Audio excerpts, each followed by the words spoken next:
अपदामपहर्तारं दातारं सर्वसंपदा लोकाभिरामो श्रीरामो भूयो भूयो नमाम्यहम्। हनुमानञ्जनासूनुः वायुपुत्रो महाबलः रामेष्टः फल्गुनशकः पिङ्गाक्षो अमितविक्रमः उदधिक्रमणश्चैव सीताशोकविनाशकः लक्ष्मणप्राणदाता च दशग्रीवश्च दर्पः द्वादशैतानि नामानि कपीन्द्रस्य महात्मनः स्वापकाले पठे नित्यं यात्राकाले विशेषतः तस्य मृत्युभयो नास्ति सर्वत्र विजयी भवेत्।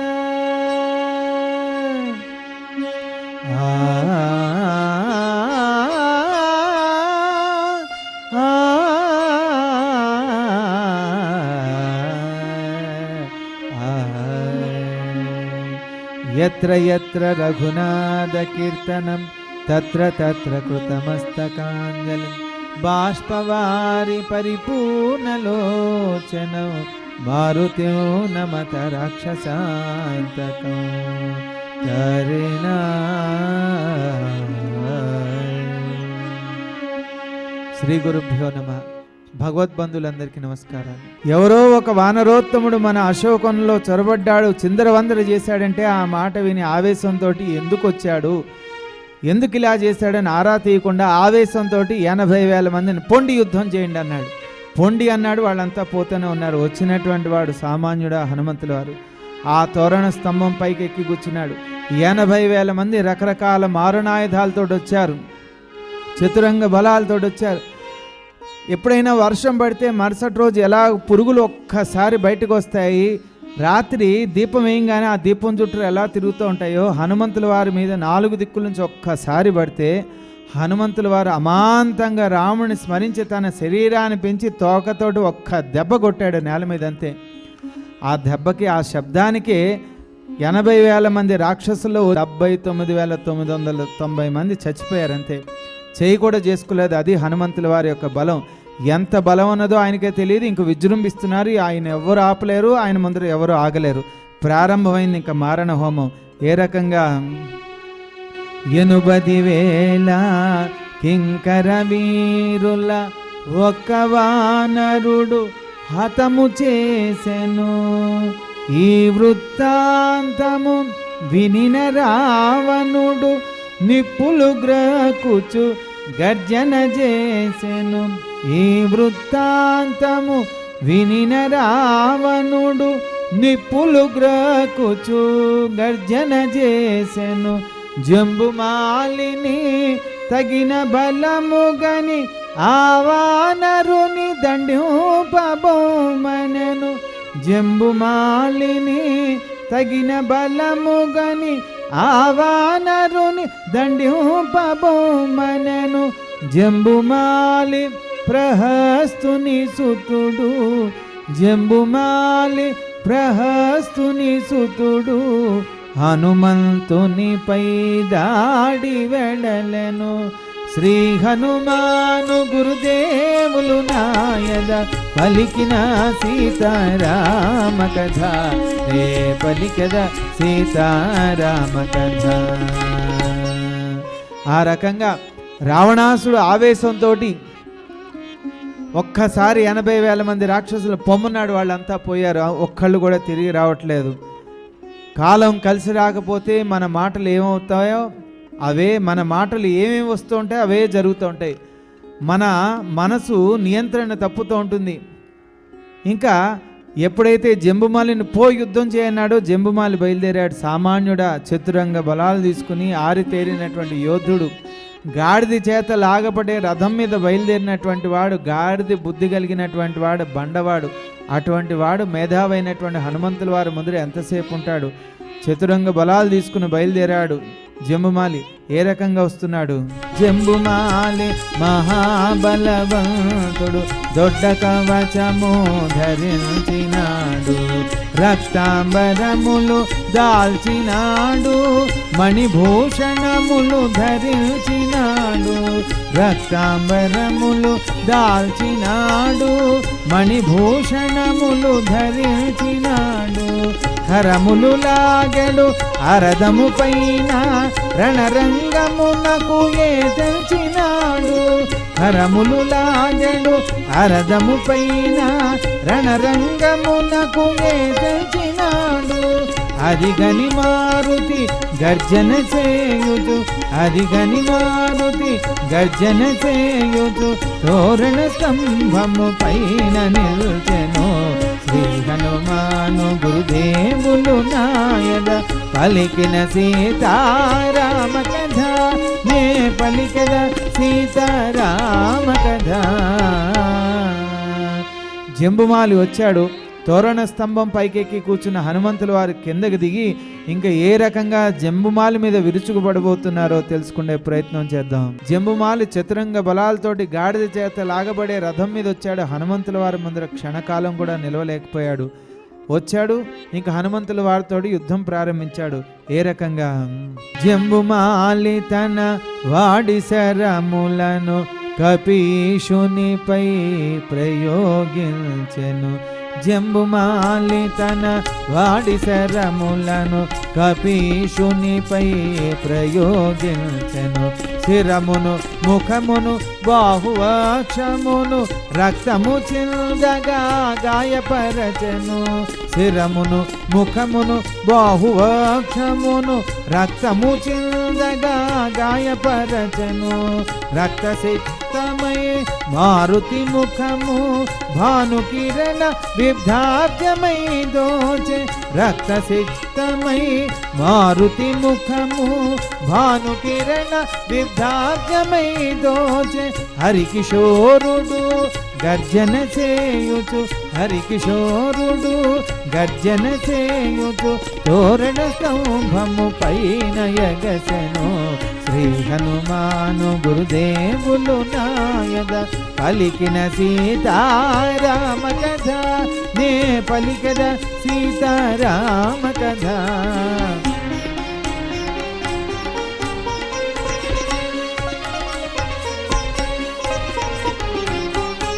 వజ్రకాయుడు మారుతి విసరెను భీకరమైన పెద్ద బండను, వజ్రకాయుడు మారుతి విసరెను భీకరమైన పెద్ద బండను, జంబుమాలియా వచ్చడు బండను 10 శరములచే పొడి పొడి చేసెను, జంబుమాలియా వచ్చడు బండను 10 శరములచే పొడి పొడి చేసెను, క్రోధావేశమున అనిలాత్మజుడు సాల వృక్షమును పెరకి విసరెను, క్రోధావేశమున అనిలాత్మజుడు సాల వృక్షమును పెరకి విసరెను, జంబుమాలియా వచ్చడు తరువును 10 శరములచే తునకలు చేసెను, శ్రీ హనుమాను గురుదేవులు నాయద పలికిన సీతారామ కథ, నే పలికద సీతారామ కథ.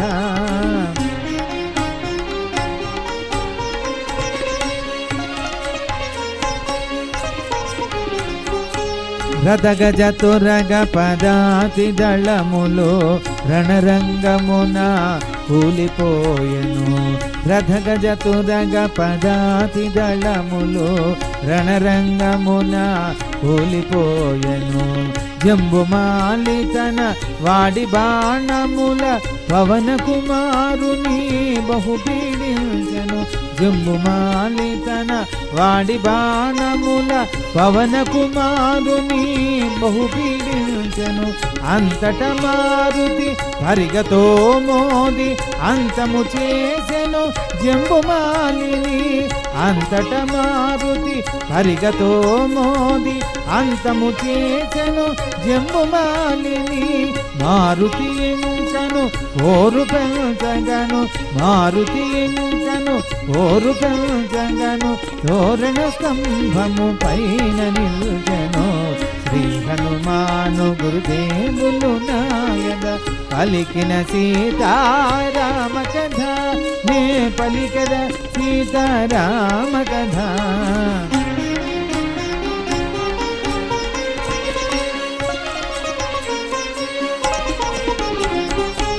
జంబుమాలిని సర్వసైన్యమును ఒక్క వానరుడు కడగించెను. జంబుమాలిని సర్వసైన్యమును ఒక్క వానరుడు కడగించెను. ఈ వృత్తాంతము వినిన రావణుడు నిప్పులు గ్రాకుచు ఆజ్ఞాపించెను. ఈ వృత్తాంతము వినిన రావణుడు నిప్పులు గ్రాకుచు ఆజ్ఞాపించెను. మంత్రి కుమారుల తగిన బలము గని ఆ వానరుని దండ్యూపబోమనెను. మంత్రి కుమారుల తగిన బలము గని ఆ వానరుని దండ్యూపబోమనెను. మంత్రి కుమారులు ఏడ్గురు చేరి, మంత్రి కుమారులు ఏడ్గురు చేరి హనుమంతునిపై దాడి వెడలిరి. శ్రీ హనుమాను గురుదేవులు నాయన పలికిన సీతారామ కథ. నే పలికద సీతారామ కథ. ఎప్పుడైతే జంబుమాలి చతురంగ బలాలతో వెళ్ళాడో, రకరకాల మారణాయుధాలు తీసుకుని వెళ్ళాడో, నిరాయుధుడైనటువంటి హనుమంతుల వారితో యుద్ధం చేస్తుంటే ఒక్కడు కూడా బతికి బట్టకట్టలేదు. హనుమంతుల వారి దగ్గర ఎటువంటి ఆయుధాలు లేవు, చేతికి ఏది దొరికితే దాంతో యుద్ధం చేస్తున్నాడు. ఇంతమంది మరణించారని తెలియగానే రావణాసుడు యొక్క ఆవేశం మరింతగా పెరిగిపోయింది. ఆ సభలో ఉండేటటువంటి 7 మంత్రి కుమారులు పొండి యుద్ధం చేయండి అన్నారు. వాళ్ళు కూడా చతురంగ బలాలు అంటే రథ గజ తురగ పదాతి దళాలతోటి రకరకాల మారణ ఆయుధాలతోటి అస్త్ర శస్త్రాలతోటి హనుమంతుల వారితో యుద్ధం చేయడానికి బయలుదేరుతుంటే హనుమంతుల వారు ఎంతటి మారణ హోమం చేసి ఆయనకేమి తెలియనట్టు అమాయకుల్లా మళ్ళీ పైకి తోరణ స్తంభం పైకి ఎక్కి కూర్చున్నాడు. ఎవరు వస్తారా అని ఎదురు చూస్తున్నారు. రాగానే అమాంతంగా కిందకు దూకటం, శరీరం పెంచడం, గట్టిగా గర్జించడం, చేత్తోటి పిసికేయటం, కాళ్ళతో తొక్కేయటం, పళ్ళతో కొరికేయటం, ఉరుముతో ఉరిమేయటం, ఏది దొరికితే దాంతో శుభ్రంగా వడ్డించడం. క్షణాల్లో వచ్చినటువంటి వాళ్ళందరినీ యమపురికి పంపిస్తున్నాడు. రావణాసుడి యొక్క ఆవేశం పెరిగిపోతోంది. అశోకవనంలో శవాల గుట్టలు కూడా పెరిగిపోతున్నాయి. ఒకప్పుడు ఎంతో సుందరంగా రకరకాల పక్షుల కూతలతో, మృగముల ఆటలతో, సెలయేరు ధ్వనులతోటి, చక్కటి చెట్లతోటి ఉండేటటువంటి అశోకవనం ఇవాళ మహాశ్మశానంగా మారిపోతోంది. కారణం, ఆ అశోకవనంలో అమ్మవారిని పెట్టి రావణాసుడు హింసించాడు. దాని యొక్క ప్రతిరూపం ఇలా మారింది. ఎవరినైనా మనం హింసిస్తే దాని యొక్క ఫలం ఎలా ఉంటుందంటే ఈ రకంగానే ఉంటుందని తెలియజేస్తూ ఇంకా 7 మంత్రి కుమారులు హనుమంతుల వారితో యుద్ధం చేయడానికి వస్తున్నారు. ఏం జరుగుతుందో తెలుసుకుందాం. మంత్రి కుమారులు తేజోవంతులు, అస్త్రశస్త్ర విద్యా విశారదులు. మంత్రి కుమారులు తేజోవంతులు, అస్త్రశస్త్ర విద్యా విశారదులు. ఉరముల బోలిన శబ్దముల గయగ చతురంగ బలాలు సాగిరాగా. ఉరముల బోలిన శబ్దముల గయగ చతురంగ బలాలు సాగిరాగా. ధ్వజముల గయగా వాయువేగముగా రథములపై రవికాంతులు చెమ్మగా. ధ్వజముల గయగా వాయువేగముగా రథములపై రవికాంతులు చెమ్మగా. మంత్రి కుమారులు 7 చేరి, మంత్రి కుమారులు 7 చేరి హనుమంతునిపై దాడి వెడలిరి. శ్రీ హనుమాను గురుదేవులు నాయన పలికిన సీతారామ కథ నే పలికద సీతారామ కథ.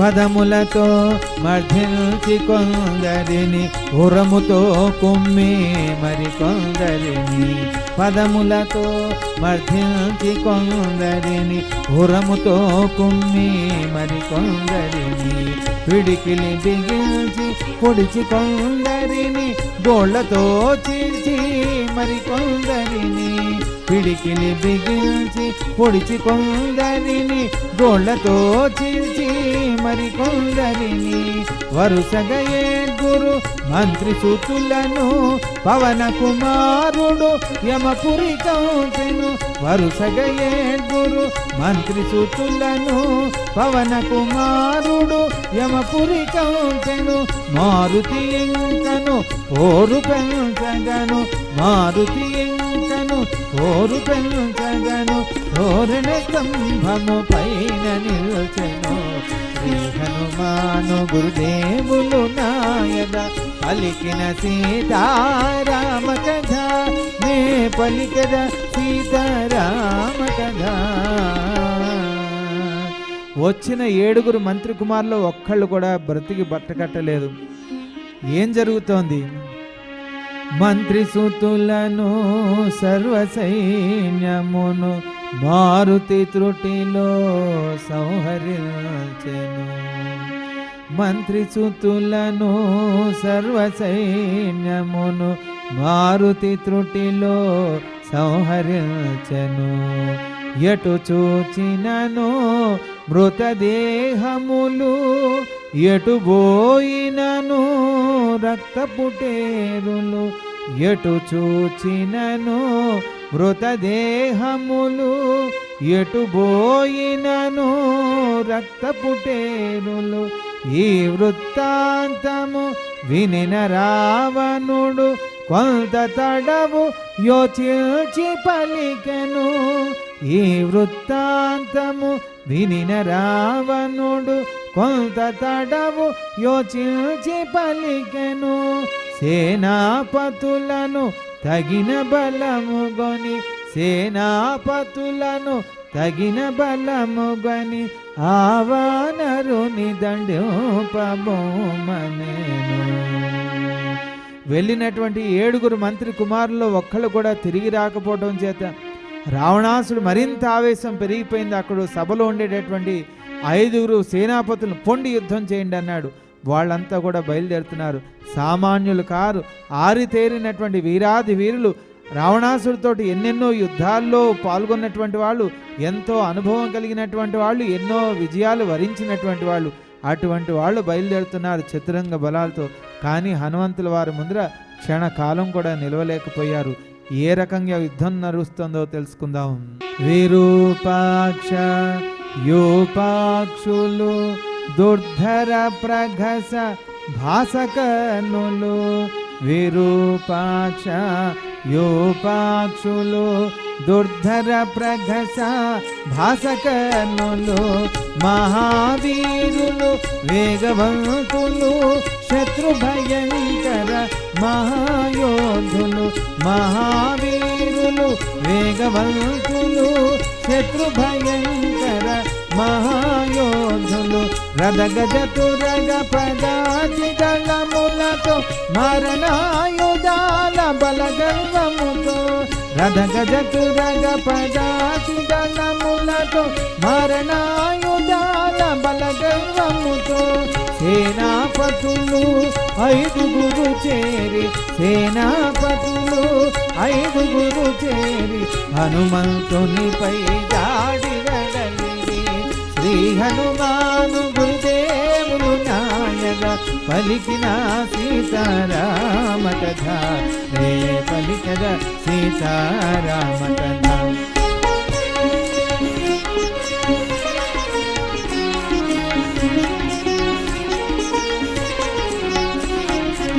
దుర్ధరుండైదు శరములు వేసి మారుతి శిరమును గాయము చేసే, దుర్ధరుండైదు శరములు వేసి మారుతి శిరమును గాయము చేసే, సింహనాదమును మారుతి చేసే, గాయము పెంచి గగనాని కనసే, సింహనాదమును మారుతి చేసే, గాయము పెంచి గగనాని కనసే, దుర్ధరుండు మరి శతశరములచే కవి కుంజరుని కడుపీడిల్చే, దుర్ధరుండు మరి శతశరములచే కవి కుంజరుని కడుపీడిల్చే, మెరపువోలె మెరసి మారుతి తునికి, మెరపువోలె మెరసి మారుతి తునికి, పిడుగువోలె పడి అసురుని గూల్చే, శ్రీ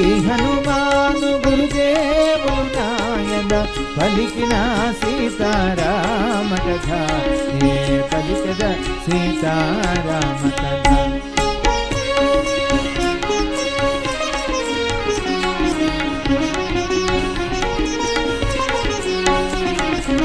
దుర్ధరుండటుల పూలుటగాంచి విరూపాక్షయుపాక్షులు అలిగి, దుర్ధరుండటుల పూలుటగాంచి విరూపాక్షయుపాక్షులు అలిగి, గదల భూని హరీషుని దాకగా మారుతి వారిని చావమోదగా, గదల భూని హరీషుని దాకగా మారుతి వారిని చావమోదగా, రక్తము గ్రక్కుచు అసుర వీరులు నేలపై బడి అసువులు వీడిరి, రక్తము గ్రక్కుచు అసుర వీరులు నేలపై బడి అసువులు వీడిరి, మారుతి ఇంకను ఓరు పెంచగను, మారుతి ఇంకను ఓరు పెంచగను, తోరణ స్తంభము పైన నిల్చెను, శ్రీ హనుమాను గురుదేవులు నాయన పలికిన సీతారామ కథ, ఏ పలికద సీతారామ కథ.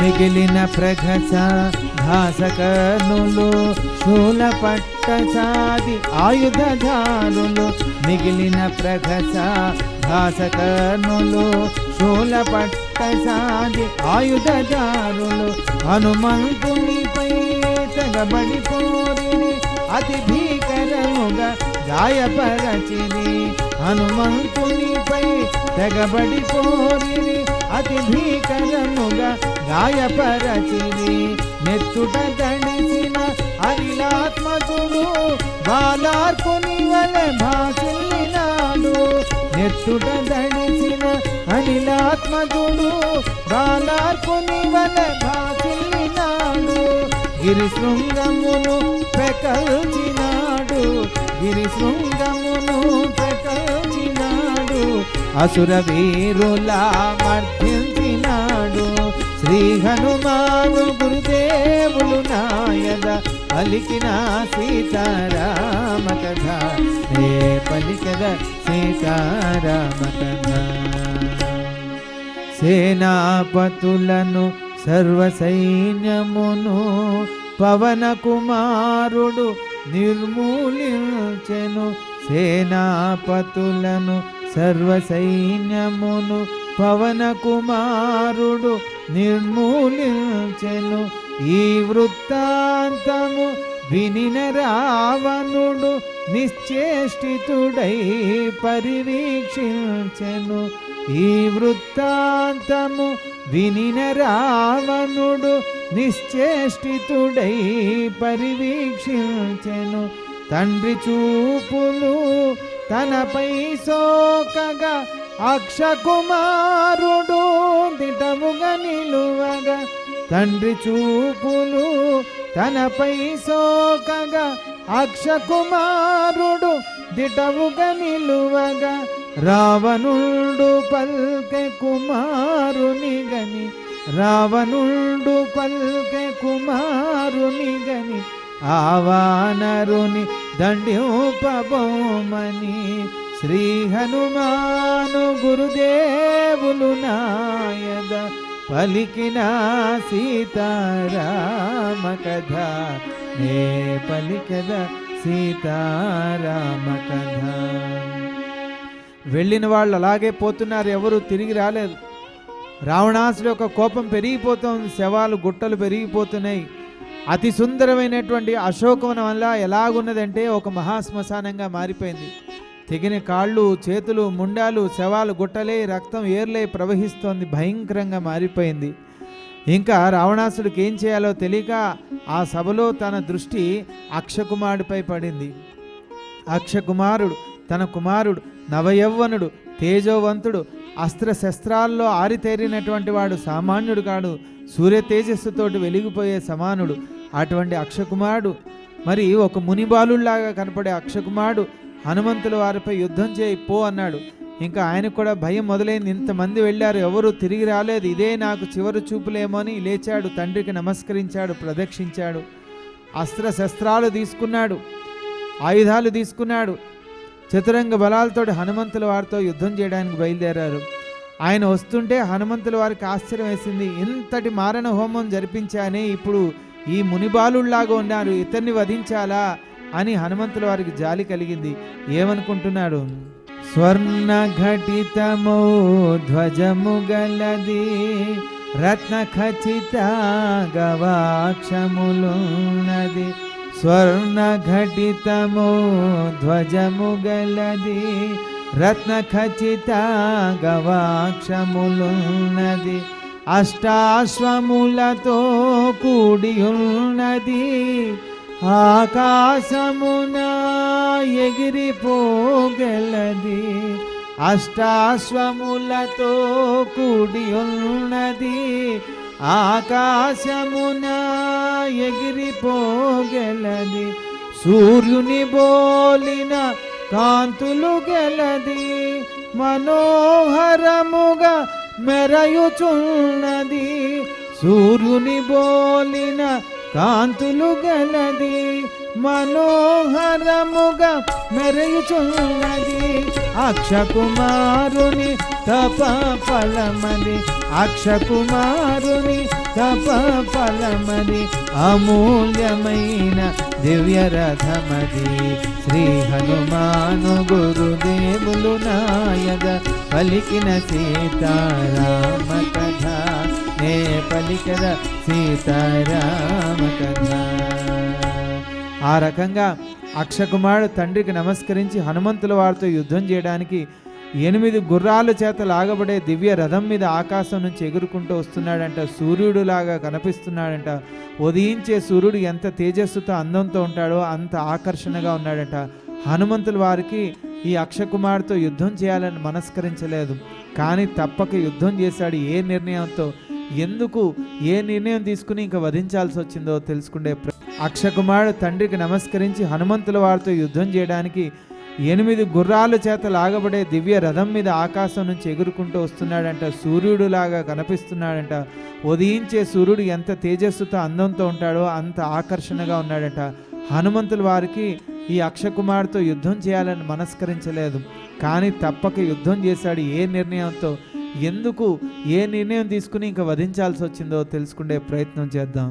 ఆ అక్షకుమారుడు చతురంగ బలాలతోటి, రకరకాల మారణాయుధాలతోటి హనుమంతుల వారితో యుద్ధం చేయడానికి అశోకవనం వైపు బయలుదేరాడు. ఏ రకంగా? అక్షకుమారుడు నవయౌవనుడు, వేగవంతుడు, తేజోవంతుడు. అక్షకుమారుడు నవయౌవనుడు, వేగవంతుడు, తేజోవంతుడు. దివ్యాస్త్రములను పొందినవాడు, మణిమయ స్వర్ణ కిరీట శోభితుడు. దివ్యాస్త్రములను పొందినవాడు, మణిమయ స్వర్ణ కిరీట శోభితుడు. కాలాగ్నివోలే ప్రజ్వరిల్లెడు, రణధీరుడు, మహావీరుడు. కాలాగ్నివోలే ప్రజ్వరిల్లెడు, రణధీరుడు, మహావీరుడు. అక్షకుమారుడా దివ్య రథముపై, అక్షకుమారుడా దివ్య రథముపై, దాడి వెడలెను హనుమంతునిపై. శ్రీ హనుమాను గురుదేవులు నాయద పలికిన సీతారామ కథ నే పలికద సీతారామ కథ.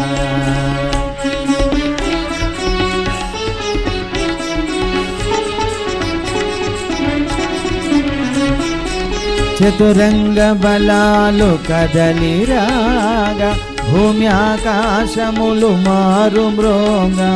చతురంగ బలాలు కదలిరాగా భూమి ఆకాశములు మారు మ్రోగా. అక్షకుమారుడు ఏ తెల్చినాడు ఆంజనేయుని పరికిల్చినాడు. అక్షకుమారుడు ఏ తెల్చినాడు ఆంజనేయుని పరికిల్చినాడు.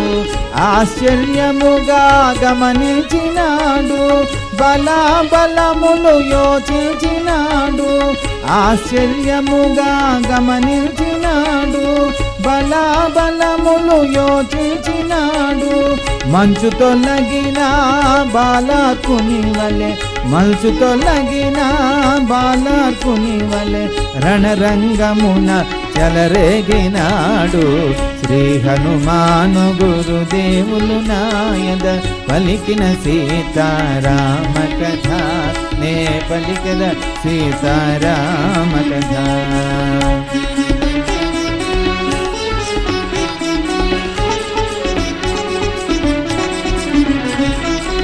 మూడు శరములతో మారుతి శిరమును 10 శరములతో మారుతి ఉరమును. మూడు శరములతో మారుతి శిరమును 10 శరములతో మారుతి ఉరమును. అక్షకుమారుడు బలముగా నాటెను రక్తము చిందగా గాయపరచెను. అక్షకుమారుడు బలముగా నాటెను రక్తము చిందగా గాయపరచెను. ఉదయ భాస్కర సమాన తేజుడై మారుతి అగసెను గగన మార్గమున. ఉదయ భాస్కర సమాన తేజుడై మారుతి అగసెను గగన మార్గమున. ఇరువురి నడుమా భీకరమైన ఇరువురి నడుమా భీకరమైన పోరు చెలరేగే ఆకాశమున. శ్రీ హనుమాను గురుదేవులు నాయద పలికిన సీతారామ కథ నే పలికద సీతారామ కథ.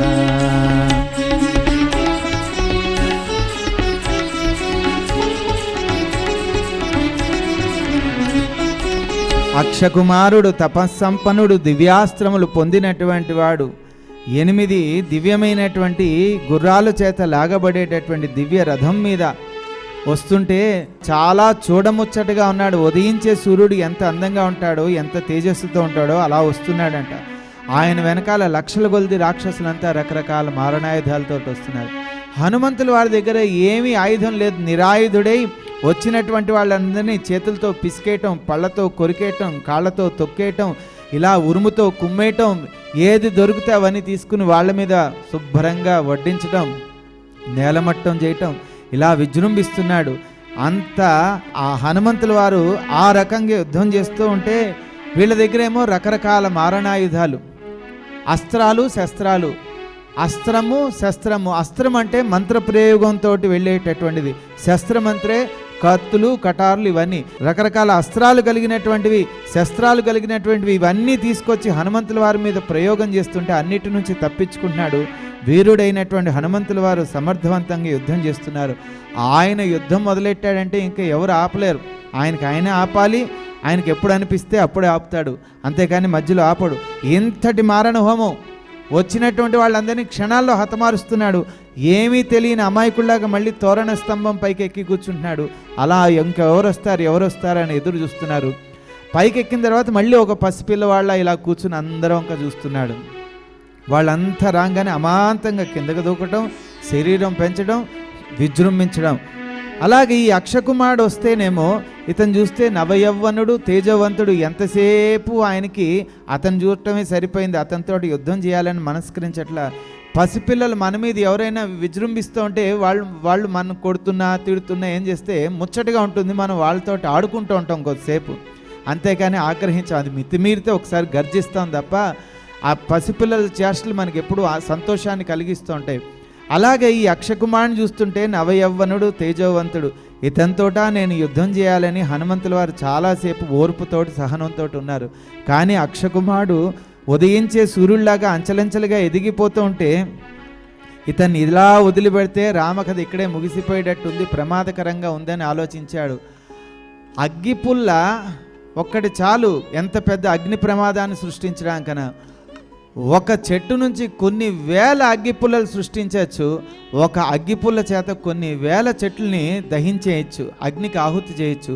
కనుక ఈ అక్షకుమారుడు ఏదో పసిపిల్లవాడు అని ఆలోచించి వదిలిపెడితే ఇంత ప్రమాదం రాకపోతుంది, ఇతన్ని ఇలా వదిలిపెట్టడానికి వీల్లేదు అని ఇంకా చంపలేక ఒక్కసారి గర్జించాడు. ఆ గర్జించడంతో అక్కడ ఉండేటటువంటి రాక్షసులంతా మరణించారు, తొక్కిబడేశాడు. ఇంకా అక్షకుమారుడు ఉండేటటువంటి రథాన్ని చేతితోటి ఇలా తీసుకున్నాడు, అక్షకుమారుని కుడి చేతిలో పట్టుకున్నాడు, ఎడం చేతితో రథాన్ని అలా నలిపేసి ముక్కలు చేశాడు, ఎడం చేతిలో అక్షకుమారుని పెట్టుకుని మొండం పీకేసి ఇలా విసిరేశాడు. క్షణాల్లో అక్షకుమారుని హతమార్చాడు. ఏం చేశాడు?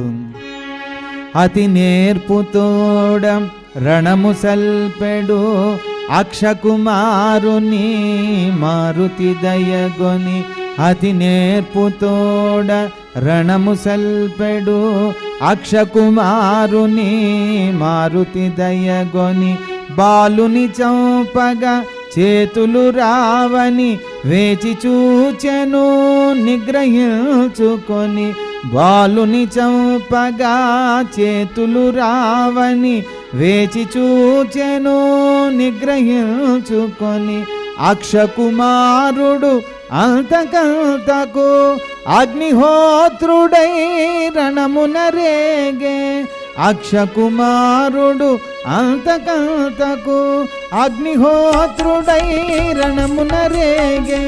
ఇరువురి నడుమ భీకరమైన పోరు చెలరేగే ఆకాశమున శ్రీ హనుమాను గురుదేవులు నాయద పలికిన సీతారామ కథ, నే పలికద సీతారామ కథ.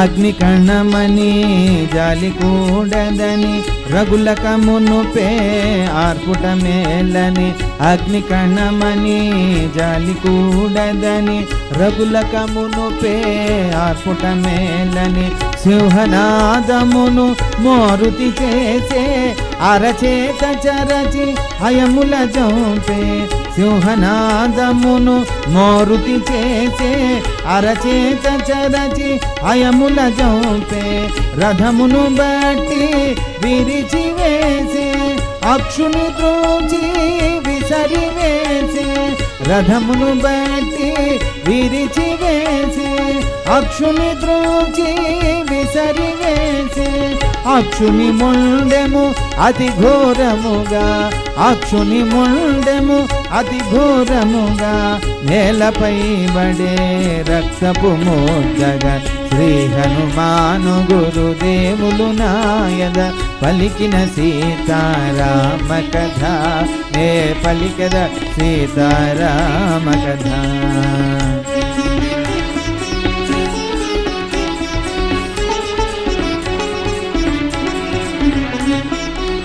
అక్షకుమారుని మరణ వార్త విని లంకేశ్వరుడు కడు దుఃఖించెను, అక్షకుమారుని మరణ వార్త విని లంకేశ్వరుడు కడు దుఃఖించెను, మెల్లగా తేరి క్రోధము బూని తన కుమారుని ఇంద్రజీతుగని, మెల్లగా తేరి క్రోధము బూని తన కుమారుని ఇంద్రజీతుగని, ఆవానరుడు సమాన్యుడుగాడని వానిని వేగ బంధించితమని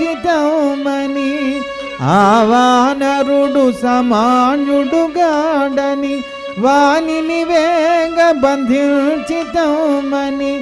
రావణాసురుడు ఇంద్రజిత్తును రావణాసురుడు ఇంద్రజిత్తును హనుమంతునిపై దాడి పంపెను శ్రీ హనుమాను గురుదేవులు నాయద పలికిన సీతారామ కథ నే పలికద సీతారామ కథ.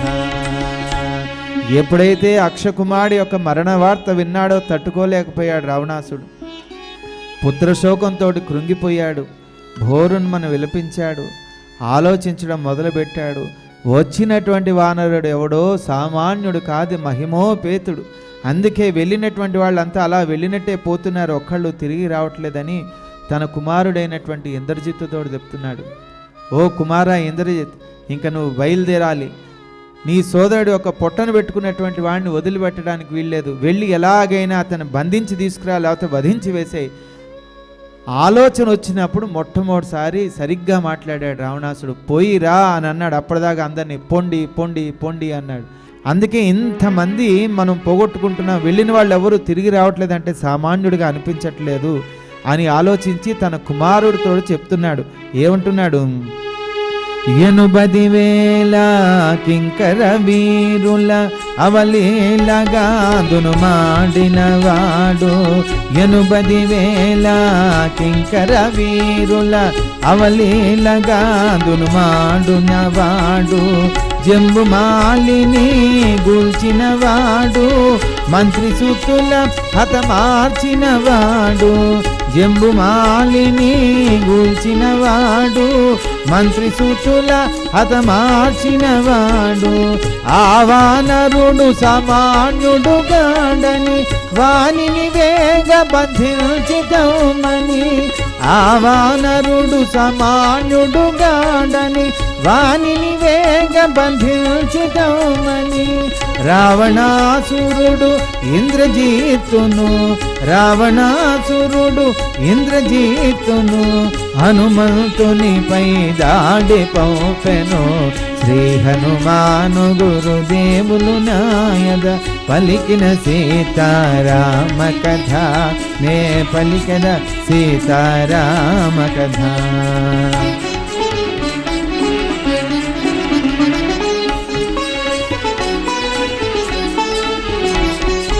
సేనాపతులను చంపినవాడు అక్షకుమారుని దృంచినవాడు సేనాపతులను చంపినవాడు అక్షకుమారుని దృంచినవాడు వాయువు కంటెను వేగవంతుడు అగ్ని కంటెను తేజోవంతుడు వాయువు కంటెను వేగవంతుడు అగ్ని కంటెను తేజోవంతుడు ఎందరినొకడే నిరాయుధుడై కూల్చినవాడు సామాన్యుడు గాడని ఎందరినొకడే నిరాయుధుడై కూల్చినవాడు సామాన్యుడు గాడని రావణాసురుడు ఇంద్రజిత్తును రావణాసురుడు ఇంద్రజిత్తును హనుమంతునిపై దాడి పంపెను శ్రీ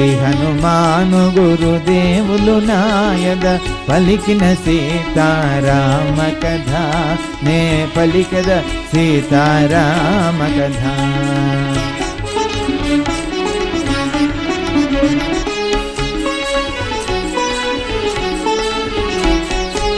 ఓ కుమార మహావీర ఇంద్రాదుల అడల్చిన శూర ఓ కుమార మహావీర ఇంద్రాదుల అడల్చిన శూర బ్రహ్మదేవుని వరమున నీవు దివ్యాస్త్రములను పొందినాడవు బ్రహ్మదేవుని వరముల నీవు దివ్యాస్త్రములను పొందినాడవు భూమి ఆకాశముల రణము చేయగా సాటిలేని మేటి యోధుడవీవని భూమి ఆకాశముల రణము సేయగా సాటిలేని మేటి యోధుడవీవని రావణాసురుడు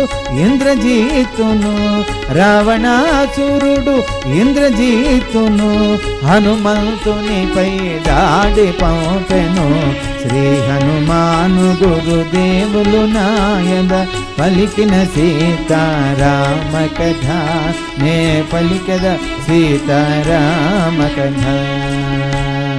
ఎప్పుడైతే రావణాసుడు తన కుమారుడైన ఇంద్రజిత్తుతో వచ్చినటువంటి వాడు ఎవడో సామాన్యుడు కాదు, నిరాయుధుడై ఇంతమందిని నేలమట్టం చేశాడంటే సామాన్యుడిగా అనిపించట్లా. ఎలాగైనా వెళ్ళి అతన్ని బంధించి తీసుకురా లేకపోతే వధించి వేసేయని మొట్టమొదటిసారి ఆయన నోట్లోంచి వెళ్ళి రా అన్న మాట వచ్చింది. ఇంకా ఇంద్రజిత్తు బయలుదేరుతున్నాడు. సామాన్యుడా లేచాడు, తండ్రికి ప్రదక్షిణం చేశాడు, భక్తితో మొక్కాడు, ఇంకా ఆయుధాలు తీసుకున్నాడు, రథాన్ని తీసుకున్నాడు. చతురంగ బలాలతోటి హనుమంతుల వారితో యుద్ధం చేయడానికి బయలుదేరుతుంటే దేవతలంతా కూడా తరలి వస్తున్నారు వీళ్ళిద్దరి మధ్యన జరిగేటటువంటి యుద్ధాన్ని చూడటానికి.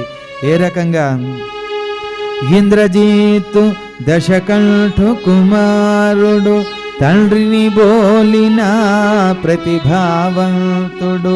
ఇంద్రజిత్తు దశకంఠు కుమారుడు తండ్రిని బోలిన ప్రతిభావంతుడు. తపోధనుడు ధనుర్ధరుడు అస్త్రశస్త్ర విద్యా విశారదుడు. తపోధనుడు ధనుర్ధరుడు అస్త్రశస్త్ర విద్యా విశారదుడు. తండ్రికి తాను ప్రదక్షిణ చేసి భక్తితో మ్రొక్కి దీవెనలంది. తండ్రికి తాను ప్రదక్షిణ చేసి భక్తితో మ్రొక్కి దీవెనలంది. చతురంగ బల సమేతుడై వెడలే చతురంగ బల సమేతుడై వెడలే పర్వములందు పొంగేటి కడలి వలె శ్రీ హనుమాను గురుదేవులు నాయద పలికిన సీతారామ కథ నే పలికద సీతారామ కథ.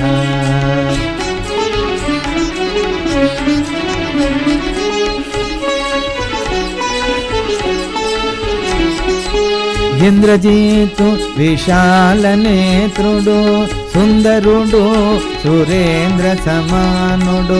ఇంద్రజిత్తు విశాల నేత్రుడు సుందరుడు సురేంద్ర సమానుడు. రత్న ఖచిత కిరీట శోభితుడు మణిమయ భూషణ మండిత గాత్రుడు. రత్న ఖచిత కిరీట శోభితుడు మణిమయ భూషణ మండిత గాత్రుడు.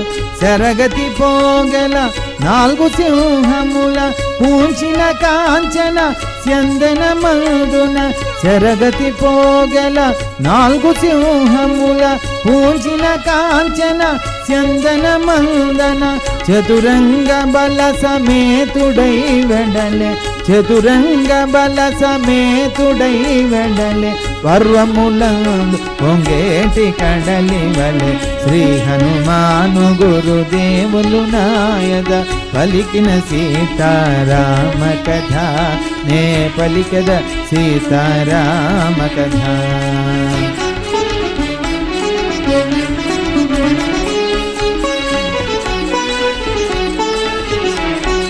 నాగయక్ష ఋషాదులు నింగిని రణము చూడ వేడుకతో చేరగా.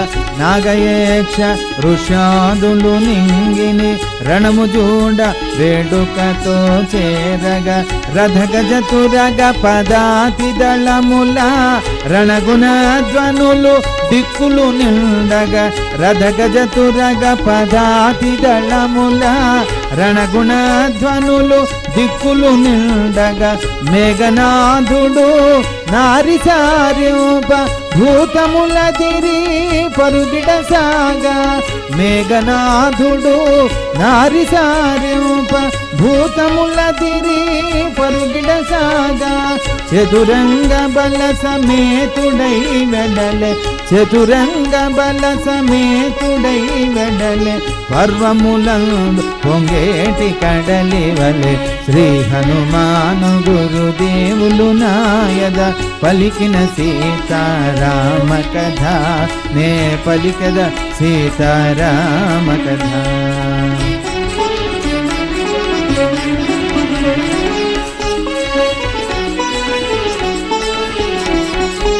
నానా విధముల వాడి శరముల ఇంద్రజిత్తు రోషాన వేయగా నానా విధముల వాడి శరముల ఇంద్రజిత్తు రోషాన వేయగా వాయునందనుడు గగనానికెగసి నేర్పుగా శరముల గురి తప్పుకొనగా వాయునందనుడు గగనానికెగసి నేర్పుగా శరముల గురి తప్పుకొనగా ఇరువురి నడుమ ఓరు చెలరేగే భూమి ఆకాశముల కడు భీకరముగా ఇరువురి నడుమ ఓరు చెలరేగే భూమి ఆకాశముల కడు భీకరముగా దేవగణంబులు సంగ్రామముగని దేవగణంబులు సంగ్రామముగని తహతహలాడిరి ఏమగునోయని శ్రీ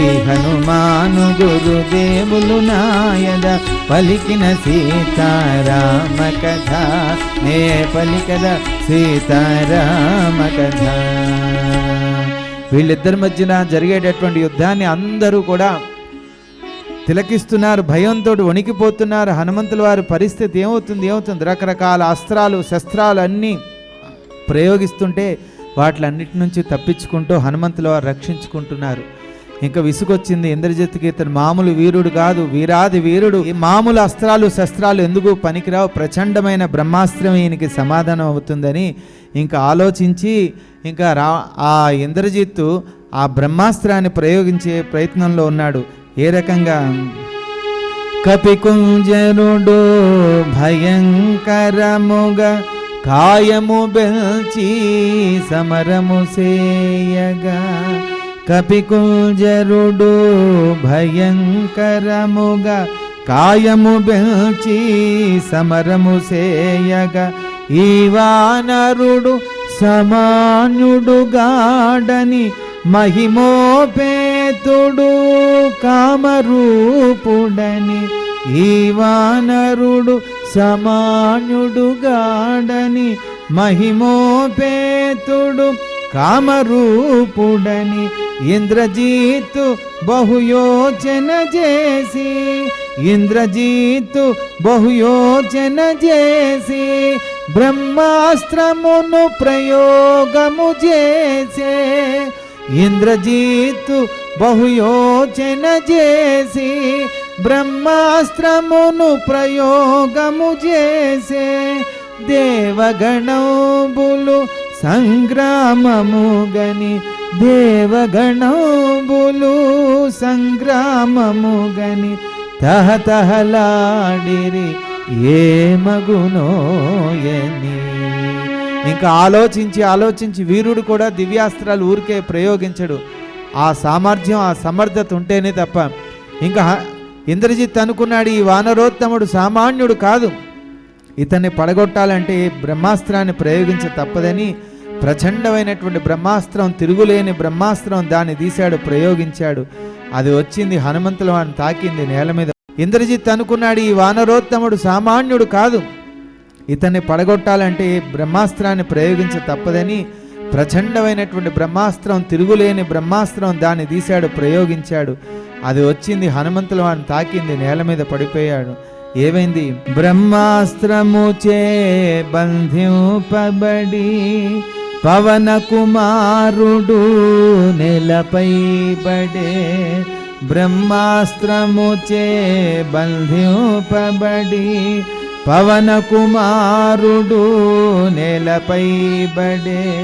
వనజ భవుడు తనకు వసగిన వరము స్మరించుకొని ప్రార్థన చేసే వనజ భవుడు తనకు వసగిన వరము స్మరించుకొని ప్రార్థన చేసే వాయు బ్రహ్మ ఇంద్రాది దేవతల కాపాడుమని ధ్యానము చేసే వాయు బ్రహ్మ ఇంద్రాది దేవతల కాపాడుమని ధ్యానము చేసే దేవగణోబులు సంగ్రామముగని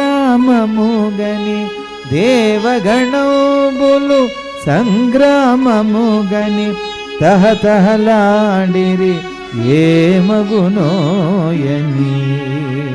ఏది ఊహించుకుని వచ్చారో అదే జరిగింది. ఇంద్రజిత్తు బ్రహ్మాస్త్రాన్ని ప్రయోగం చేశాడు, హనుమంతుల వారిని పడగొట్టాడు. అందరూ అనుకున్నారు హనుమంతుల వారి పని అయిపోయిందేమో అని. స్పృహ తప్పాడు. స్పృహలోకి వచ్చేవాడు ఒక్కసారి సకల దేవతల్ని బ్రహ్మదేవుడిని అందరినీ ప్రార్థించాడు, రక్షించుగా. కానీ వెంటనే బ్రహ్మాస్త్రం యొక్క శక్తి తొలగిపోయింది. హనుమంతుల వారిని ఏ అస్త్రము శస్త్రము మంత్రము తంత్రము ఏది బంధించలేదు. అన్నిటికంటే అతీతుడు, పరమభక్తుడు కనుక అటువంటి బ్రహ్మాస్త్రం దాని యొక్క శక్తి క్షణాల్లో తొలగించి వెళ్ళిపోయేటప్పటికీ చేసిన మారణ హోమం చాలు, వీళ్ళందరికీ లొంగినట్టు నటిద్దాం, ఇప్పుడు రావణాసుడి దగ్గరికి తీసుకుపోతారు, ఆయనకి సమాధానం చెప్పాలి, హితవు చెప్తూ హెచ్చరించాలని ఊహించుకున్నాడు. ఎప్పుడైతే వీళ్ళందరికీ లొంగినట్టు పడున్నాడో నటిస్తున్నాడో హనుమంతుల వారి పని అయిపోయింది ఇంకా అనుకున్నారు. అమాంతంగా ఆయన మీద పడ్డారు వీళ్ళంతా. అక్కడ దొరికినట్టు గుడ్డపీలికలు తీశారు, హనుమంతుల వారు ఒంటికి చుట్టారు. బరబరబరా రావణాసుడు సభలోకి ఈడ్చుకుపోతున్నారు. ఏ రకంగా? కట్టుబడియున్న వానరోత్తముని అసురులు తలచిరి తమకు లొంగెనని. కట్టుబడియున్న వానరోత్తముని అసురులు తలచిరి తమకు లొంగెనని. త్వరగా దానవులు దరిచేరి నారచీరలతో బిగి బంధించిరి. త్వరగా దానవులు దరిచేరి నారచీరలతో బిగి బంధించిరి. బ్రహ్మవరమున బ్రహ్మాస్త్ర బంధము క్షణకాలములో తొలగిపోయెను. బ్రహ్మవరమున బ్రహ్మాస్త్ర బంధము క్షణకాలములో తొలగిపోయెను. మారుతి మాత్రము నారచీరలకే, మారుతి మాత్రము నారచీరలకే కట్టుబడినటుల కదలకయుండే. శ్రీ హనుమాను గురుదేవులు నాయద పలికిన సీతారామ కథ, నే పలికద సీతారామ కథ.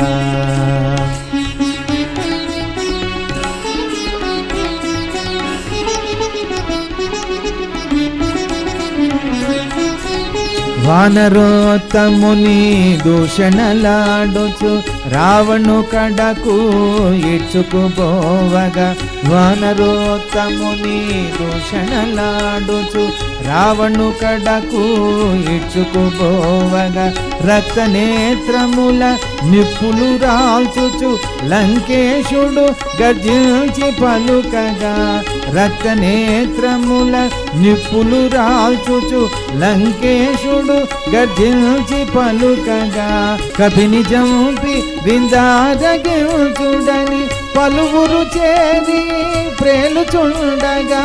కపిని చంపి విందారగించుడని పలువురు చేరి ప్రేలుచుండగా.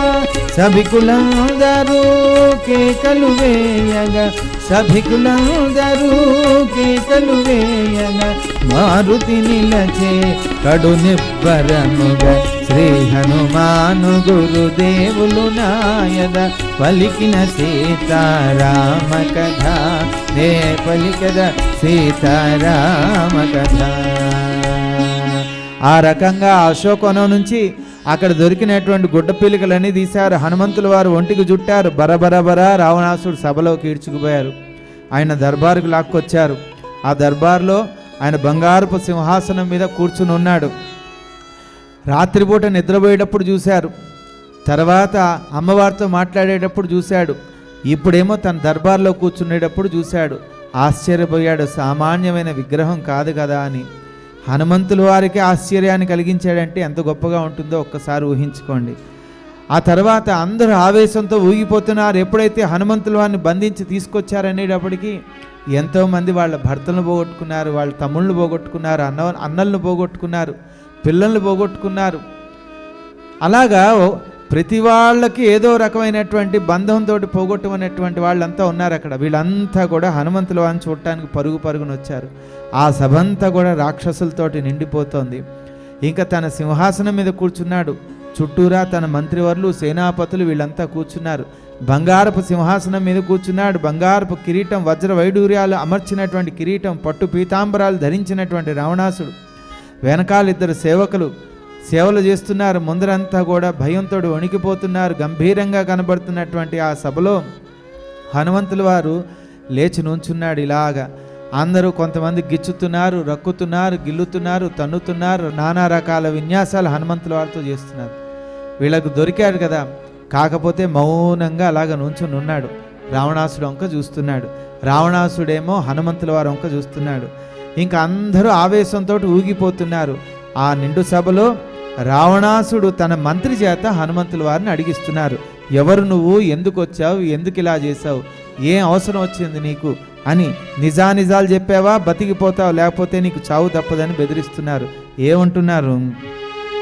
ఎవడవు నీవు, ఎవని వాడవు, ఎవని పంపునా ఏ తెలిచినావు, ఎవడవు నీవు, ఎవని వాడవు, ఎవని పంపునా ఏ తెలిచినావు, ఎవరి ప్రాపునా చేరినాడవు, ఎల్దులకిటులా చేసినాడవు, ఎవరి ప్రాపునా చేరినాడవు, ఎల్దులకిటులా చేసినాడవు, విషయములన్నీ వివరింపుమని నిజము బల్కుచో బ్రతికిపోదువని, విషయములన్నీ వివరింపుమని నిజము బల్కుచో బ్రతికిపోదువని, దశకంఠునిచే నియమింపబడి, దశకంఠునిచే నియమింపబడి, మారుతి నడిగిరి మంత్రులు గూడి. ఎవరు నువ్వు, ఎందుకు వచ్చావు, ఎందుకు ఇలా చేసావు, లంకలో ఎక్కడున్నావు, నిన్ను ఎవరు ఆహ్వానం పలికారు, నిజం చెప్పావా బతికిపోతావు, లేకపోతే నేను వదిలిపెట్టేది లేదంటే. భయం అంటే తెలియని హనుమంతుల వారు వీళ్ళకి భయపడతారా? ఏదో నటిస్తున్నాడు. ఈ సందర్భం గురించే కావాలని కల్పించుకుని యుద్ధం చేశాడు. యుద్ధాన్ని ముగించాడు. చేయవలసింది చెప్పబోతున్నాడు. ఏం చెప్పాలనుకుంటున్నాడు కూడా ధైర్యంగా చెప్తున్నాడు. ఏమంటున్నాడంటే ఆయన గురించి ఆయన పరిచయం చేసుకుంటున్నాడు. ఎంత గొప్పగా పరిచయం చేసుకుంటున్నాడంటే, వానరరాజు సుగ్రీవుని మంత్రిని నన్ను బిలుతురు హనుమంతుడని, వానరరాజు సుగ్రీవుని మంత్రిని నన్ను బిలుతురు హనుమంతుడని, రాముని దూతగా ఇటు వచ్చి తిని, సుగ్రీవు నానా ఇటు చేసి తిని, రాముని దూతగా ఇటు వచ్చి తిని, సుగ్రీవు నానా ఇటు చేసి తిని, సీతామాత జాడ తెలిసి తిని, మిము బల్కరించి పోదలచి తిని, సీతామాత జాడ తెలిసి తిని, మిము బల్కరించి పోదలచి తిని అని మారు బల్కె మారుతి దిటవుగా, అని మారు బల్కె మారుతి దిటవుగా, మంత్రి పుంగముల మతులు చెలింపగా. వాళ్ళందరి యొక్క మతులు పోయేటట్టు ఎంత గొప్పగా చెప్పాడంటే, అప్పుడు లంకిణికి పరిచయం చేసుకున్నాడు. ఏమన్నాడు? ఏదో ఆకాశ మార్గాన్ని పోతుంటే ఎంతో గొప్పగా ఉన్నది, ఏమిటబ్బా ఈ వనం అని చూడటానికి వచ్చాను, ఈ మాత్రం దానికమ్మా ఎందుకమ్మా ఇంత పెద్ద పెద్ద మాటలు అన్నాడు. కానీ ఇప్పుడు అలాంట్లేదు, నిజం చెప్పాడు. ఏమని? వానరరాజు సుగ్రీవుడు మంత్రిని, నన్ను హనుమంతుడు అని పిలుస్తుంటారు. నేను రాముడి యొక్క దూతగా వచ్చి ఆ సుగ్రీవుడు యొక్క ఆజ్ఞగా ఇలా చేశాను. సీతామాతను చూశాను, ఆవిడతో పలకరించాను, పోతో మిమ్మల్ని అందరినీ హెచ్చరించి పోవాలని ఇంతటి మారణ హోమం సృష్టించాను. ఓయి రావణ, నిజాలు తెలుసుకో, తప్పు తెలుసుకో అని చెప్పే ప్రయత్నం చేస్తున్నాడు. రావణాసుడు హనుమంతుల వారిని చూస్తున్నాడు, హనుమంతుల వారు రావణాసుని చూస్తున్నారు. ఆ నిండు సభలో ఉండేటటువంటి వాళ్ళంతా వీళ్ళిద్దరినీ ఒకరినొకరిని చూస్తున్నారు. హనుమంతుల వారిని చూసి ఆశ్చర్యపోయాడు, ఆ తేజస్సును చూసి ఆశ్చర్యపోతున్నాడు రావణాసుడు. అలాగే రావణాసుని చూసి హనుమంతుల వారు ఆశ్చర్యపోతున్నారు. ఆహా, ఏమి సభ ఇది, ఇంద్ర సభ కూడా ఎందుకు పనికిరాదు కదా, ఏమి సింహాసనమో, ఆ సింహాసనం మీద ఎంత గంభీరంగా కూర్చున్నాడు రావణాసుడు. అన్నీ బాగున్నాయి, ధర్మం లోపించటం చేత చరిత్రహీనుడిగా మారిపోతున్నాడే, లేకపోతే ఇటువంటి విగ్రహం మళ్ళీ మనం చూడగలమా అని ఆశ్చర్యపోతున్నాడు ఆ రావణాసుని చూసి. అంత గంభీరంగా తేజస్సుతోటి తన సింహాసనం మీద కూర్చున్నాడు. ఎలా ఉన్నాడు? మణిమయ రత్న కిరీట శోభితుని నవరత్న ఖచిత భూషణధారుని, మణిమయ రత్న కిరీట శోభితుని నవరత్న ఖచిత భూషణధారుని, రక్త చందన చర్చిత గాత్రుని శ్రేష్టమైన పీతాంబరధారుని, రక్త చందన చర్చిత గాత్రుని శ్రేష్టమైన పీతాంబరధారుని, లోహితాక్షుని విశాలవక్షుని మేఘవర్ణుని తేజోవంతుని, లోహితాక్షుని విశాలవక్షుని మేఘవర్ణుని తేజోవంతుని, లంకేశ్వరుని మారుతి కనుగొని, లంకేశ్వరుని మారుతి కనుగొని అచ్చరు వందే మహాత్ముడేనని, శ్రీ హనుమాను గురుదేవులు నాయద పలికిన సీతారామ కథ, నే పలికద సీతారామ కథ.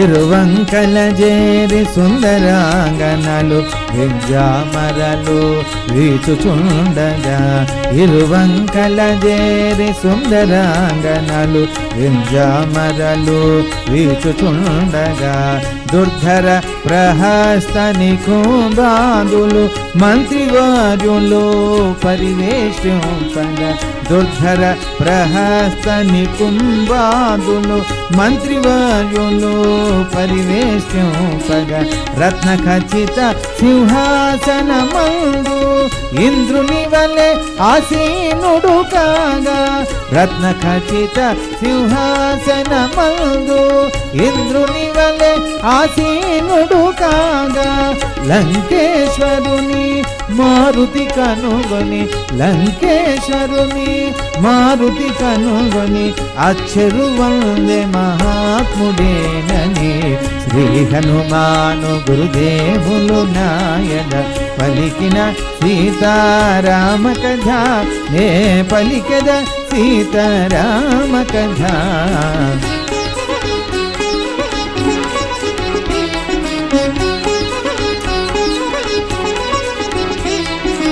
ముల్లోకముల ప్రతాపవంతుడు సర్వసులక్షణ సంభూతుడు, ముల్లోకముల ప్రతాపవంతుడు సర్వసులక్షణ సంభూతుడు, వేద శాస్త్రముల ప్రతిభావంతుడు మహాతేజుడు మహాబలుడు, వేద శాస్త్రముల ప్రతిభావంతుడు మహాతేజుడు మహాబలుడు, ధర్మవర్తి అయి యుండిన స్వర్గాధిపతి కాదగువాడని, ధర్మవర్తి అయి యుండిన స్వర్గాధిపతి కాదగువాడని లంకేశ్వరుని మారుతి కనుగొని లంకేశ్వరుని మారుతి కనుగొని అచ్చరు వందే మహాత్ముడేనని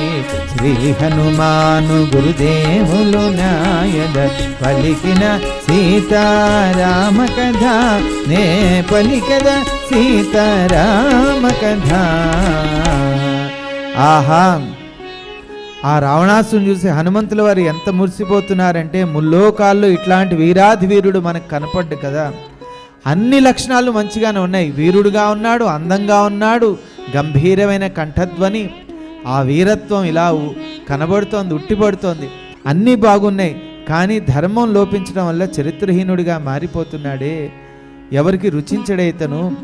అందరూ ఇతను చూసి భయపడుతున్నారు. లోకకంటకుడుగా మారిపోయాడే. ఈయన శక్తి అంతా కూడా సర్వనాశనానికి మరి ఉపయోగపడుతుంది, కానీ లోక సంరక్షణకు పనికి రాకుండా పోయిందే అని ఆ రావణాసుని చూసి చాలా బాధపడుతున్నాడు హనుమంతుల వారు. ధర్మవర్తి అయి ఉండిన స్వర్గాధిపతి కాదగువాడని. ఆహా, ఇతనికే ధర్మం ఉండుంటే ఇంద్ర పదవి ఏమాత్రం ఇతను ముందర అని హనుమంతుల వారు ఆ రావణాసుని చూసి ఆశ్చర్యపోతున్నాడు. అలాగే రావణాసుడు కూడా హనుమంతుల వారిని చూసి ఆశ్చర్యపోయాడు. సాధారణంగా ఒక దేవాలయానికైనా ఒక సద్గ్రంథ పఠనం చేస్తున్నా, ఒక పూజలో కూర్చున్నా మన మనసు ఎంత ప్రశాంతత పొందుతుంది. చేసిన తప్పులు పాపాలు ఇవన్నీ ఒక్కసారి కనబడతాయి. ప్రాయశ్చిత్తం చేసుకోవడానికి ఒక అవకాశం ఇస్తూ ఉంటుంది. అందుకే మనం దేవాలయ దర్శనాలు ఎందుకు వెళ్తాం? దేవాలయ దర్శనానికి వెళ్ళినా, రామాయణ భారత భాగవతాలు చదివినా, ఇవి చదివేటప్పుడు ఎప్పుడైనా అయ్యో నేను కూడా ఎక్కడో పొరపాటు చేస్తుంటాను కదా, స్వామి ఆ పొరపాటును మన్నించవే, ఇంకొకసారి చేయను అని ప్రాయశ్చిత్తం చేసుకోవడానికి మనకు అవకాశం ఇస్తూ ఉంటుంది. అటువంటి ఆలోచనలు వస్తాయి. మహాత్ముల యొక్క దర్శనం చేసుకుంటే మనకి ఏం ఉపయోగం అంటే ఇటువంటివే లభిస్తుంటాయి. అందుకే సాధువునాం దర్శనం పుణ్యం స్పర్శనం పాపనాశనం అంటారు.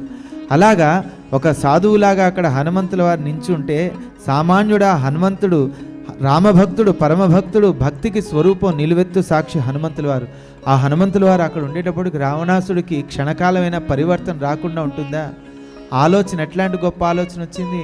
చేసిన పాపాలన్నీ ఒక్కసారి గుర్తొచ్చాయి. మరి దాని ప్రాయశ్చిత్తం పొందేటటువంటి అవకాశం ఉంటుంది, కానీ విస్మరించుకుంటాడు. అక్కడ అహంకారం అడ్డొస్తుంది. మళ్ళీ అహంకారాన్ని తొలగించుకుంటే అన్ని జీవితంలో సక్రమంగా మనకు ఉపయోగపడతాయి. హనుమంతుల వారి మీద ఆవేశం పెరిగిపోతుంది ఇంకా. ఎందుకంటే చేసిన పాపం ఊరికే పోతుందా? అది దాన్ని అనుభవించే తీరాలి. ఆ అనుభవించే సమయం రావణాసుడికి వస్తుంది.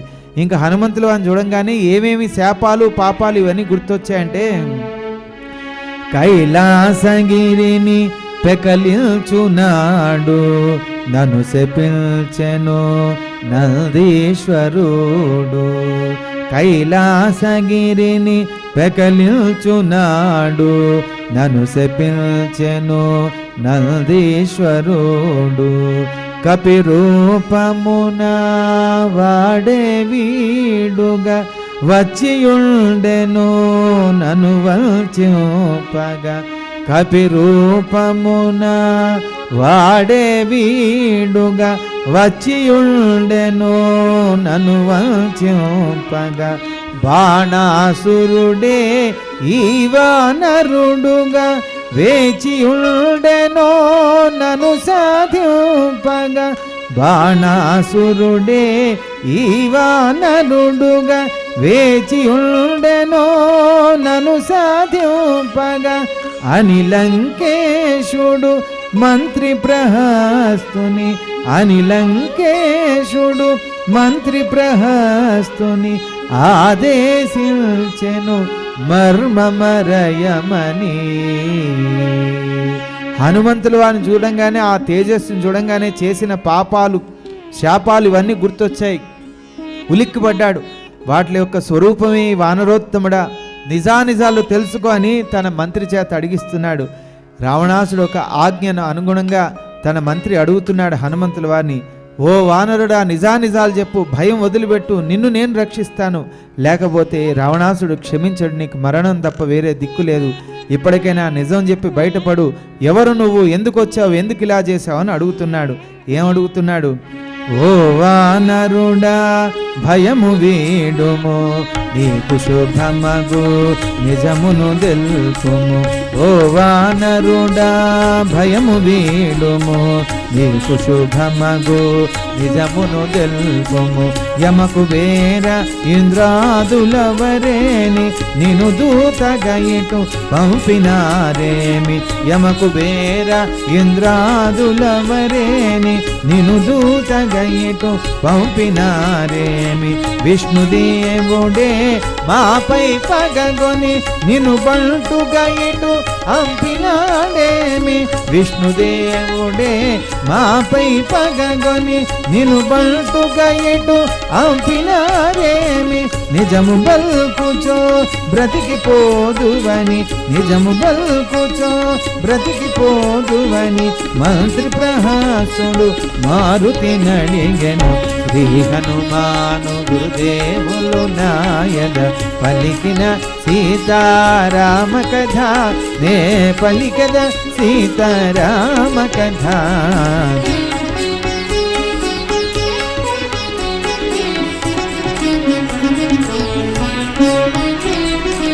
మహాకాంతితో వెలుగొందు నీవు, మామూలు కోతివి కానే కావు. మహాకాంతితో వెలుగొందు నీవు, మామూలు కోతివి కానే కావు. కోతి రూపమున కనుపిల్చు నీవు, ఎవడవో కాని కామరూపుడవు. కోతి రూపమున కనుపిల్చు నీవు, ఎవడవో కాని కామరూపుడవు. లంకేశ్వరుని మందిరమందు ఎందులకై ప్రవేశించినావు. లంకేశ్వరుని మందిరమందు ఎందులకై ప్రవేశించినావు. నిజము బల్కుచో బ్రతికిపోదువని, నిజము బల్కుచో బ్రతికిపోదువని మంత్రి ప్రహాసుడు మారుతి నడిగెను.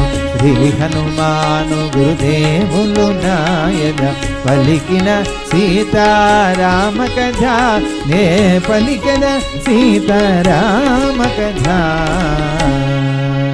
మహాకాంతితో వెలిగిపోతున్న నీవు మామూలు కోతివి కానే కాదు. కోతి రూపంలో కనిపించు నీవు ఎవడవో కానీ మహాకామరూపుడివి, తేజోవంతుడివి, వైష్ణవ మాయువులాగా అనిపిస్తున్నావు. నిజానిజాలు చెప్పావా బతికిపోతావు, లేకపోతే నిన్ను క్షమించేది లేదని ఆ మంత్రి హెచ్చరిస్తున్నాడు, బెదిరిస్తున్నాడు. ఆ మాటలు విన్న హనుమంతుల వారు భయపడతాడా? ఉన్న నిజం ఏది చెప్పాలనుకున్నాడో ఆ నిజాన్ని చెప్పే ప్రయత్నం చేస్తున్నాడు. ఏం చెప్తున్నాడో తెలుసుకుందాం. మంగళహారతి గొను హనుమంత, సీతారామ లక్ష్మణ సమేత, నాంతరాత్మ నిలుమో అనంత, నీవే అంత శ్రీ హనుమంత. ఆ